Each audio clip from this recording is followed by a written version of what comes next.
Joining us this morning, Titania Jordan. Tatiana Jordan. Did I get the name right? Jordan? Titania. Titania. Okay. All right. It's Titania Jordan.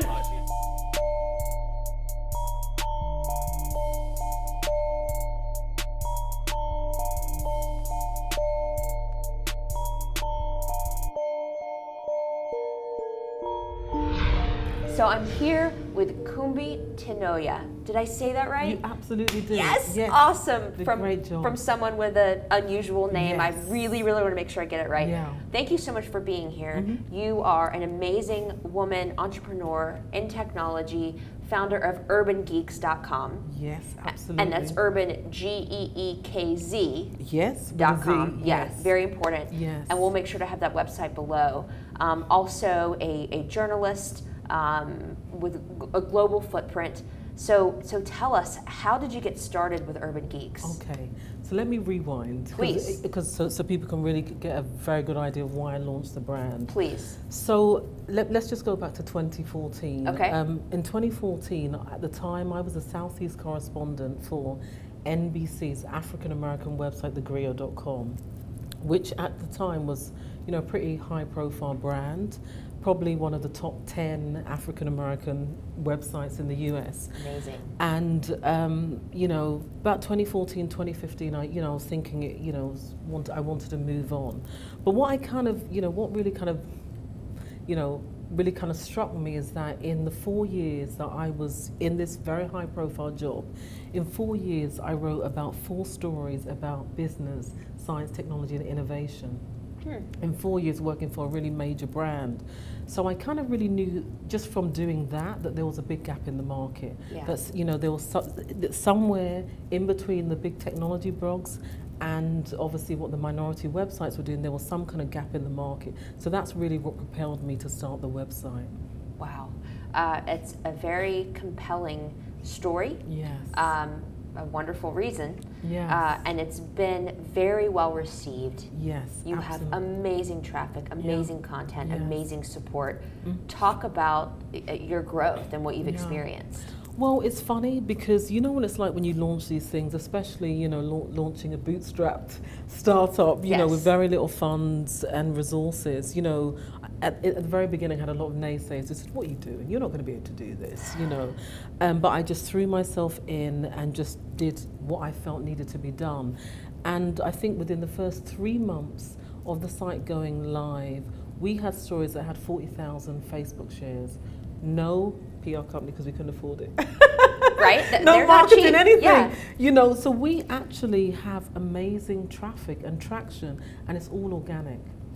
So I would always say that's if anyone says to me, what are you most proud about, in terms of your brand, I say it's attraction and the traffic. So it's just amazing. I mean, we just have so much traction, and people be emailing me saying, oh my God, I'm so pleased you've launched a site like this. This is something that we've always wanted, and no one's done it, and you've just gone out and done it. So yeah, we've had great traction. And it's such a big deal because in this day and age, there's content from every single person, place, and thing. Absolutely. There's so much clutter. Yes. And the ability to get people to actually care and go to your site beyond your social media presence, to actually go to your site, that's big. People aren't reading anymore unless your stuff's really good. Yeah, it's amazing. And I mean, we've had stories that have gone viral.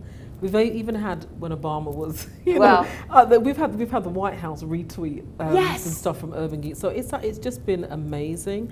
And for me, if someone says to me, why, what's the secret of your success? I really believe that it's really because we actually have created a product that people want. And the big story I would say is that, the big technology blogs, won't mention any names, but we know who they are, they're not covering enough stories about the growing multicultural market, and the minority sites, they're not, things have changed a bit actually since we've launched, but particularly when I launched 3 years ago, most of the big African American Latino sites were not covering technology. It's amazing. So I just really spotted that gap in the market and just went for it. So I think that's really why we've had so much traction. It's awesome. It's amazing. I'm so inspired by your story, and obviously huge cheerleader of what you're doing. How can the audience watching right now help you, help carry your success and pour into you and support you? What can we do? What do you need? Wow. The floor is yours. I asked, you let us know. Yeah, and there's a lot. I mean, as I say, it's amazing because we have traction, but the team is a small but mighty team. Yes. The team is tiny. It's like, you know, me and just a few other people. So we really do need support to keep this brand going. One, we need people to actually, click on our site, continue reading our site, sharing our stories. That's obviously the most important thing that we need. Secondly, one of the things that we're really looking to do now is we're looking to partner, corporate sponsors, corporate partners, even smaller business. We're looking to partner with brands that actually like the work that we do.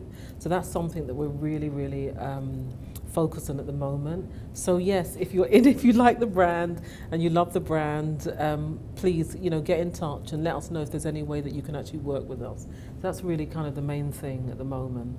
So let's say I'm a very profitable Atlanta sports team, hint, hint, or a corporation that makes millions and billions of dollars. Yeah. What sort of partnership opportunities are available to me? Well, a few. One of the thing, in April we did our first event. So one of the things that we're starting to do now is events.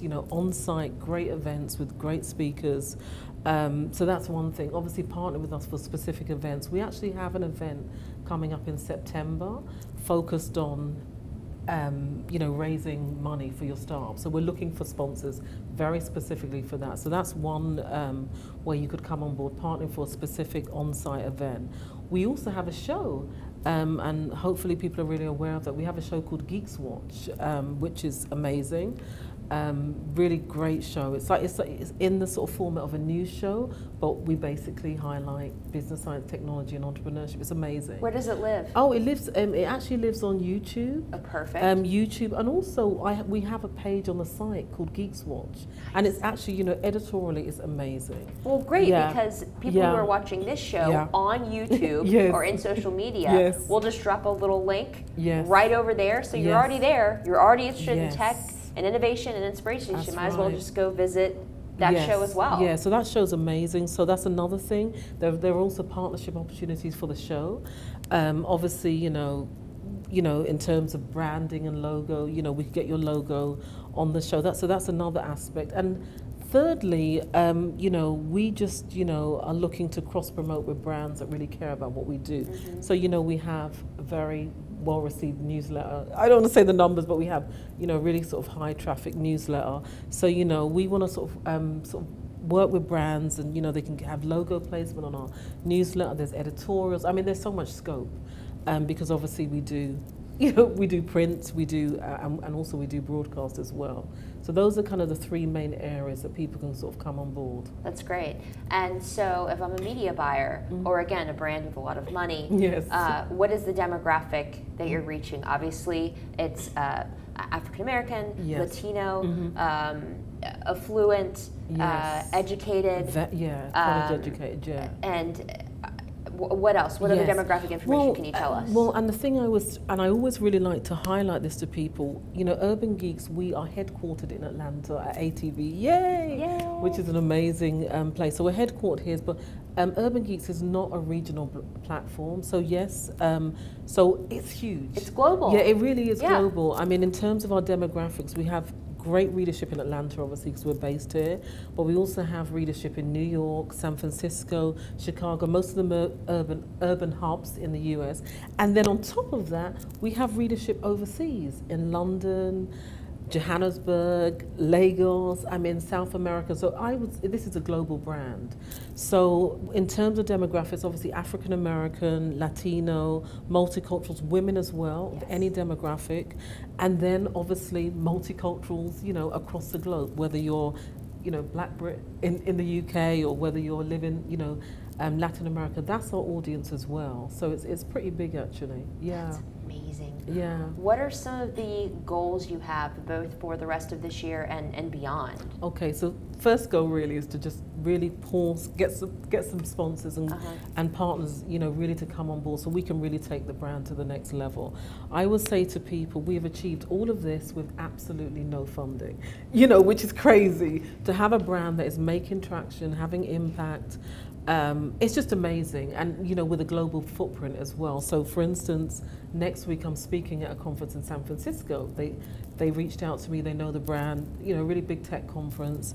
In July, I'm speaking at a conference in Ghana, in West Africa, which is amazing. So you know, so really, one of the things obviously is to really just keep really kind of accelerate our partnerships so we can take the brand to the next level. Aside from that. As I say, we have this show called Geeks Watch. We're looking at sort of relaunching that. We kind of had a bit of a break, but we're looking at kind of refilm that and relaunching that like May, June. So that's at top of our list because I think broadcast is so impactful. Very. And then you know what I would love, and if anyone knows me, I'm crazy ambitious with no resources. like my vision is just crazy. Like, but you know, no, I really do. I mean, it's amazing. But one of the things I would love, as I say, we're a global brand, is we would love to have stringers or correspondents or reporters on the ground in Johannesburg, Lagos, London, Rio. So we would love to have stringers and people overseas to actually pull stories from, sort of hubs overseas to actually kind of contribute to Urban Geeks. So those are main things, at the top of our list. We've got a big announcement coming up, but I don't want to say that. No, you save it for your platform. I'm going to save it, So we've got a really big announcement. On that. So we're going to do that soon. But those are really the things, just to continue growing, keep the traction going, keep readers, watching and listening to our content. That's really what we're focused on at the moment. That's great. Well, we'll do everything we can to support you and Urban Geeks. Whatever we can do, we're here to help. When you are asked to speak, which I'm sure is a lot, what are some of the things you're asked to speak about, and then what are some of your favorite things to speak about?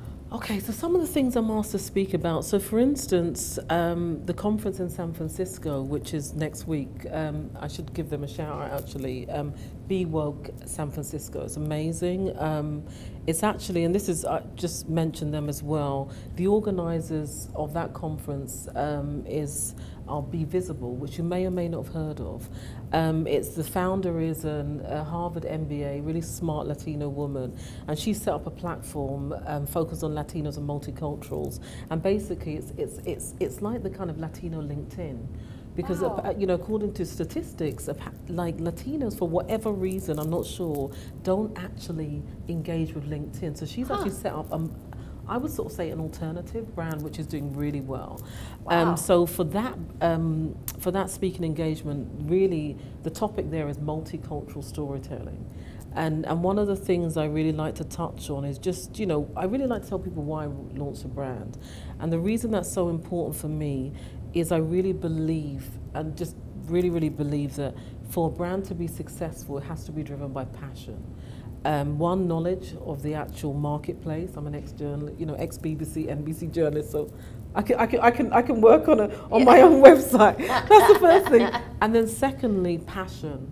And that's one of the things I really say to people is that if it really needs to be fueled by a real inner passion to actually make a difference, make an impact, and to fill a gap in the market. So I talk a lot about how to use passion to ignite your startup or your venture. So yeah, those are some of the things that I talk about. That's so great. Well, I'm sure everybody watching will love to Google you and see any talks you may have given that live online and follow your journey. Speaking of people that want to connect with you after the fact, obviously you go to urbangeeks.com, and that's GEEKZ.com. How else should people connect with you? Okay, well actually if you go to the website, there are actually places where you can actually input your information, but one email, which is a great place to contact me, is info@urbangeeks.com. So cool. if you send an email to that will get directly to me. Yeah. Until you get so big that it won't. Which is happening any minute now. Hopefully. I mean, I'm very ambitious. I mean, it's funny, I did a couple of radio interviews, I think when I first started, and he said, some of the interviews, people said, what's your vision for the brand? And I was dead serious, and I think they thought I was crazy. I'm like, well, I want Urban Geeks to be as big as TechCrunch, Mashable and Wired. And they're like, and I'm like, well, that's my vision. Mic drop.